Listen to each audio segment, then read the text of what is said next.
Bienvenue dans Ramadan Naissance, la série du podcast Coran de ton cœur qui t'accompagne avec douceur pendant les jours bénis de Ramadan. Je suis Zeynep, enseignante et éternelle étudiante du Coran. Chaque jour de ce mois béni, du lundi au vendredi, prépare-toi à voyager à travers les histoires de ton Coran, à la recherche de belles leçons de vie pour toi et tes proches.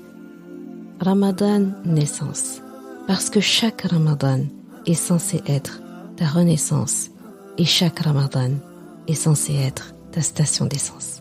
Bismillahirrahmanirrahim. فتقبلها ربها بقبول حسن وأنبتها نباتا حسنا وكفلها زكريا كلما دخل عليها زكريا المحراب وجد عندها رزقا قال يا مريم أنى لك هذا قالت هو من عند الله إن الله يرزق من يشاء بغير حساب هنالك دعا زكريا ربه قال رب هب لي من لدنك ذرية طيبة إنك سميع الدعاء فنادته الملائكة وهو قائم يصلي في المحراب أن الله يبشرك بيحيى مصدقا بكلمة من الله وسيدا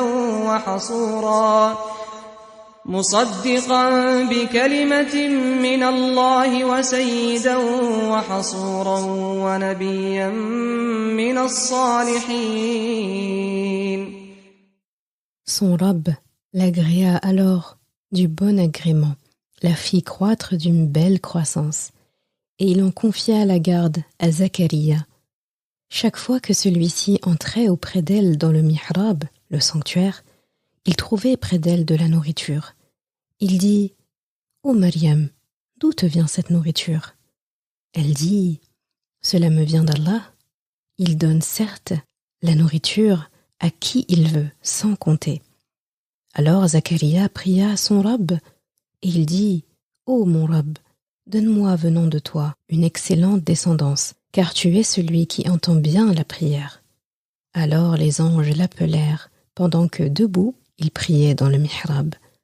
Voilà qu'Allah t'annonce la naissance de Yahya, confirmateur d'une parole d'Allah. Il sera un chef, un chaste, un prophète et du nombre des gens de bien. Sourate Ali Imran, Aya 37 à 39. Notre histoire du jour, c'est avec notre mère Maryam, alayhi salam, la meilleure femme de l'univers, et le prophète Zacharia, alayhi salam. Zacharia était âgé, il n'avait pas d'enfant. Sa pieuse femme était stérile. C'est à lui qui a été assignée la tâche d'élever Maryam, qui était de sa famille, fille du défunt Imran, elle que sa mère avait vouée à l'adoration d'Allah. Maryam logeait dans le sanctuaire, et Zacharia, qui lui accordait le plus grand soin, un jour, trouva auprès d'elle des fruits d'une très rare qualité. Ils n'étaient pas de saison. Ça l'a étonné. Pourtant, la réponse de la jeune Maryam alayhi salam lui a fait comme un électrochoc. Quand elle dit « Ça me vient d'Allah », tout simplement. Allah donne effectivement la subsistance à qui il veut et sans compter. Cette réponse, elle a marqué Zacharia alayhi salam. Ça lui a rappelé qu'Allah est capable de tout et qu'auprès d'Allah, tout est possible. En fait, l'impossible auprès d'Allah, ça n'existe pas. Cette scène lui a donné comme du courage de demander à Allah l'impossible dans la conscience commune, mais le possible pour Allah. Avoir un enfant pieux, dont découlera une excellente descendance, et ce, malgré son âge avancé, et malgré la stérilité de sa tendre épouse. Et tu as vu, il ne s'est pas contenté de demander un enfant miracle, il a demandé l'excellence, un enfant excellent pour une descendance excellente. Quel homme ce Zakaria! Quel courage! Quelle confiance en Allah il a dû avoir, masha'Allah. Il savait qu'Allah entendait les prières. Il savait que dès lors qu'il demanderait quelque chose, il serait entendu et exaucé. En fait, son souci, c'était de n'avoir pas eu l'inspiration d'insister dans sa demande bien avant. Et devine quoi? Il a eu une exécution immédiate de sa demande. Une délégation d'anges est venue en personne pendant sa prière dans le sanctuaire pour lui annoncer la bonne nouvelle d'un fils avec les meilleures qualités, de bien meilleures qualités que ce qu'il pouvait espérer. Il suffisait juste de demander. Tu sais, parfois, je me dis qu'Allah attendait juste patiemment que tu fasses ce fameux appel, que tu lui soumettes ta demande, tes rêves, tes besoins. C'est comme un bouton dont il attendait ta venue pour appuyer dessus et que la chose soit. Et qui sait, peut-être que beaucoup de portes dans ta vie restent fermées parce que tu ne lui as pas demandé à les ouvrir.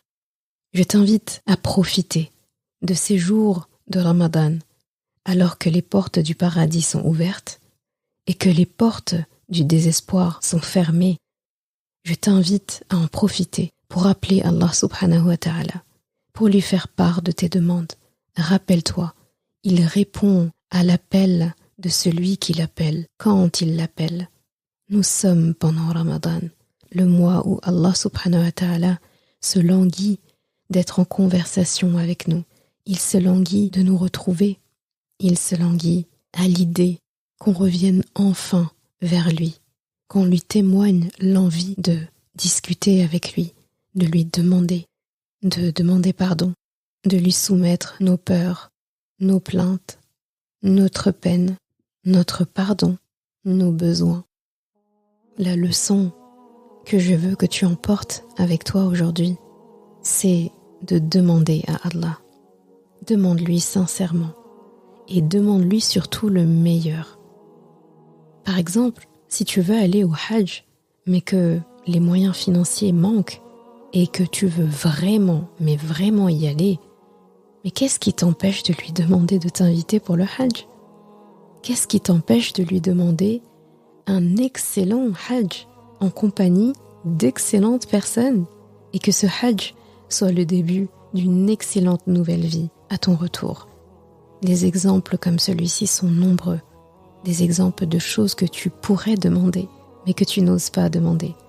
On a tous quelque chose qu'on souhaite profondément, mais qu'on n'ose parfois pas demander à Allah subhanahu wa ta'ala, car la situation nous semble déraisonnable, alors qu'elle ne l'est pas auprès d'Allah.